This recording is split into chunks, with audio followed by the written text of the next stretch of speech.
दोस्तों बिटकॉइन का प्राइस एक बार फिर से एक मेजर रेजिस्टेंस के पास जा चुका है। फियर और ग्रीड इंडेक्स इस समय पे 73 के ऊपर आ चुका है। ऑल्ट कॉइन्स सही से गिरते हुए हमें दिख रहे हैं। यूएस का सीपीआई डाटा निकल के आने वाला है एंड यूएई की गवर्नमेंट की साइड से एक बड़ी स्टेटमेंट आ चुकी है। अब इन न्यूज़ का मार्केट के ऊपर क्या इम्पैक्ट पड़ सकता है, बिटकॉइन का और ऑल्ट कॉइन का नेक्स्ट मूवमेंट हमें क्या देखने को मिल सकता है, कुछ ट्रेड्स मार्केट के अंदर बन रही है या नहीं बन रही है, यही सारी चीजें आज की वीडियो के अंदर हम लोग डिस्कस करेंगे। नाउ वीडियो को स्टार्ट करते हैं बिटकॉइन के 4 चार्ट के साथ, जहां पे आप सिंपली देख सकते हो एक बार फिर से हमें रिजेक्शन देखने को मिल रहा है। पिछली बार जो रिजेक्शन आया था $1,10,500 के एरिया से आया था, जहां पे हमने शॉर्ट लिमिट और लाया था और प्रॉफिट बनाया।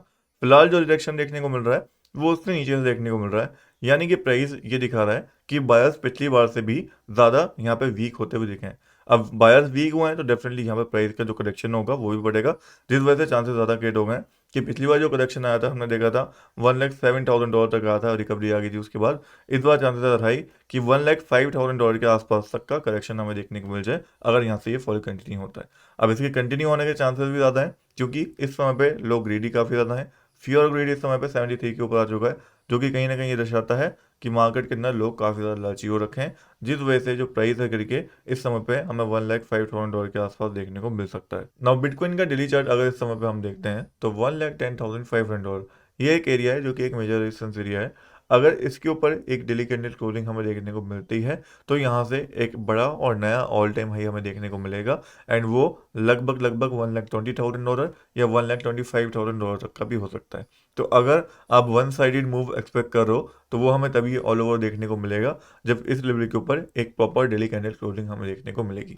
बाकी अच्छी चीज़ हमें ये देखने को मिली है कि बिटकॉइन की जो वीकली कैंडल है वो इस समय पे काफ़ी अच्छी क्लोज हुई है। इवन $1,08,000 के ऊपर क्लोज हो चुकी है एंड लास्ट की दो जो वीकली कैंडल बनी है आप देख सकते हो, एक तो ये ब्लिश एंगल्फिंग यहाँ पे बन गया है, ऊपर से ये हैमर बन गई है। तो कहीं ना कहीं जो कैंडल्स बनी है वीकली के अंदर वो बुलिश हैं, जो कि ये दर्शाती हैं कि आने वाले 1 महीने 2 महीने या 3 महीने के अंदर बिटकॉइन के अंदर हमें रैली कंटिन्यू होती हुई दिख सकती है। बहुत हायर चांसेस है इसके। बाकी आप लोगों में से काफ़ी लोग ये सोचते होंगे कि भाई देखो बिटकॉइन तो परफॉर्म कर रहा है, बिटकॉइन ने नया ऑल टाइम हाई भी लगाया, बट ऑल्ट कॉइन क्यों परफॉर्म नहीं कर रहा है। तो उसके पीछे सिंपल सा रीज़न है कि अगर मैं आपको इस समय पे टोटल मार्केट कैप दिखाता हूँ क्रिप्टो का, यानी कि क्रिप्टो के अंदर सिंपल सा आप समझ लो कितना इन्वेस्टमेंट हो रहा है, तो वो इस समय पे $3.32 ट्रिलियन के आसपास है।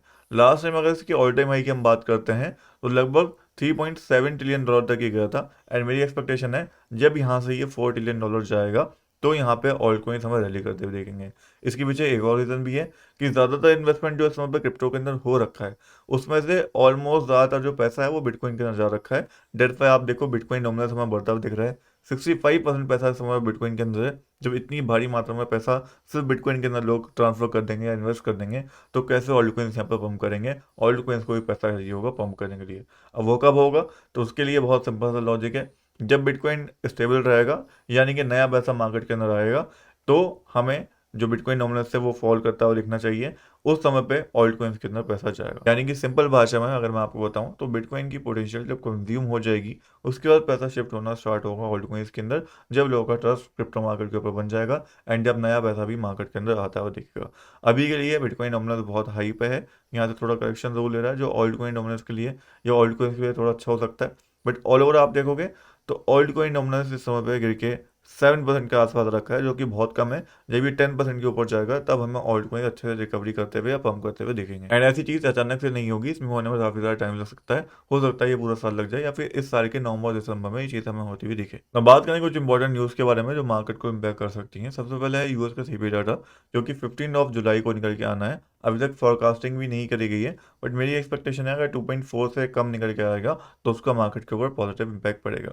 बाकी जब इसका फोरकास्ट करा जाएगा मैं आपको सबसे पहले अपने टेलीग्राम के ऊपर पोस्ट करके बताऊंगा, तो मेक श्योर बायो वाले लिंक से या फिर डिस्क्रिप्शन वाले लिंक से टेलीग्राम को याद से ज्वाइन करके रख लेना, आपके लिए ही काम आएगा। बात करें दूसरी इंपॉर्टेंट न्यूज़ के बारे में तो काफ़ी ज़्यादा ऐसी न्यूज़ हमें सुनने को मिली थी कि टोन कॉइन के अंदर इन्वेस्टमेंट करके स्टेक करके अब आप यूएई के अंदर यानी कि दुबई के अंदर गोल्डन विनर ले सकते हो। तो वो जो प्रपोजल था उसको रिजेक्ट कर दिया है यूएई के अंदर अथॉरिटीज़ ने, यानी कि वहाँ की गवर्नमेंट ने इसको बताया है कि अब ये स्कैम है, ऐसी बातों में ना है, ऐसा कोई भी प्लान अभी यूएई गवर्नमेंट जो है वो यहाँ पे लेके नहीं आई है। तो जो लोग भी ऐसी न्यूज़ फैला देते हैं वो गलत न्यूज़ थी। फिलहाल ऐसा कोई प्लान यहाँ पे जो यूएई की साइड से है वो निकल के यहाँ पे नहीं आया। नाउ बात कर लेते हैं कुछ ऑल्ट कॉइन्स के बारे में। सबसे पहले अगर हम इथेरियम के बारे में बात करते हैं, यहाँ पे आप देख सकते हो एक गोल्डन क्रॉस हो रखा है डेली चार्ट के अंदर, जो डेफिनेटली एक पॉजिटिव होती है। बट अभी तक उतनी बुलिश कैंडल हमें देखने को नहीं मिली है, जो एकदम से प्राइस के अंदर स्पाइक ला पाए।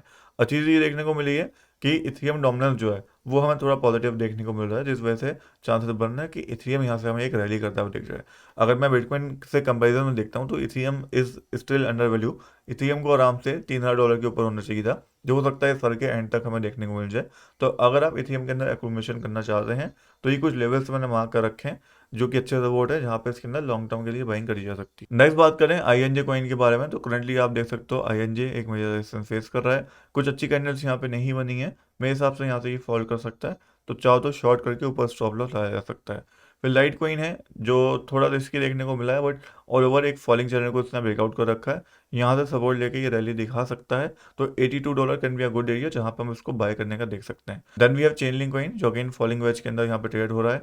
इसका भी अगर ब्रेकआउट आता है फॉलिंग वेज के ऊपर, डेट मीन्स की सिंपल भाषा में 13.76 इसके ऊपर अगर ये डेली कैंडल क्लोजिंग देता है तो एक अच्छी बाइंग इसके अंदर बन सकती है। यहाँ से इजिली ये $17-18 तक की रैली दिखा देगा। Then we have C coin जो कि आप करंटली देख सकते हो एक अच्छे सपोर्ट के पास था, वहाँ से रिकवरी भी आई। फिलहाल के लिए अगर आपको इसके अंदर बाइंग करनी है 0.25 can be a good area, यहाँ पे हम इसके अंदर लॉन्ग टर्म का बाइंग का देख सकते हैं। फिर सुई कॉइन हमारे पास है जो कि करंटली एक मेजर रेजिस्टेंस फेस कर रहा है, यहाँ से चांसेस इसके काफ़ी ज़्यादा रहेंगे कि एक फॉल दिखा दे। तो अगर आपको शॉर्ट करना है तो $3 can be a good area जहाँ पे हम लिमिट शॉर्ट ऑर्डर लगा सकते हैं। Then we have Ondo coin जो कि करंटली आप देख सकते हो एक फॉलिंग वेज को ब्रेकआउट करके ऊपर जा चुका है। ऑन्डो के अंदर भी सिमिलर चीज़ मैं बोलूँगा, एक मेजर रेजिस्टेंस ये भी फेस कर रहा है। अगर इस लेवल के ऊपर डेली कैंडल क्लोजिंग देगा तो अच्छी बाइंग बनेगी ऑन्डो में। फिर बीएनबी कोइन आता है, बुलिश देखने को मिल रहा है, मेजर रेजिस्टेंस के बाद जा चुका है। बीएनबी को अगर शॉर्ट करना है तो एक अच्छा एरिया मैं आपको दे देता हूँ यहाँ पे। इस एरिया से मेरे हिसाब से इस बार रिजेक्शन नहीं आएगा, बट ये एक एरिया रहेगा विच इज़ $689 जहाँ से रिजेक्शन आ सकता है। तो बीएमबी को यहाँ पे आप शॉर्ट लिमिट और ला के छोड़ सकते हैं। Then we have hype coin जो कि अगेन थोड़ा बुलिश देखने को मिला है पिछले कुछ दिनों में, मैंने आपको लास्ट टाइम बाइंग बताई थी। ये भी अगर इस असेंडिंग ट्रायंगल को ऊपर की साइड ब्रेकआउट करेगा तो एक अच्छी एंट्री बनेगी।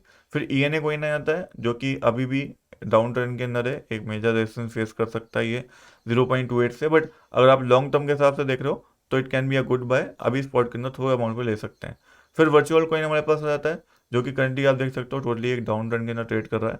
अगर इस डाउन ट्रेंड को ऊपर से ब्रेकआउट करेगा तो इसके अंदर बाइंग का सोच सकते हैं, अदरवाइज इसके अंदर बाइंग लेना रिस्की है। तो ऑलरेडी कुछ ऑल्ट कॉइन्स थे इनके बारे में आपने सवाल भी करे थे, इनके बारे में आपको मुझे एनालिसिस भी देना था। कोई सवाल हो कमेंट्स के अंदर पूछ लेना। बाकी हाँ, टेलीग्राम को ज्वाइन करना नहीं भूलना है, ना ही चैनल को सब्सक्राइब करना भूलना है, दोनों ही चीज़ें अभी जाके कर लो। टेलीग्राम का लिंक बायो में भी है और डिस्क्रिप्शन बॉक्स में भी मिल जाएगा।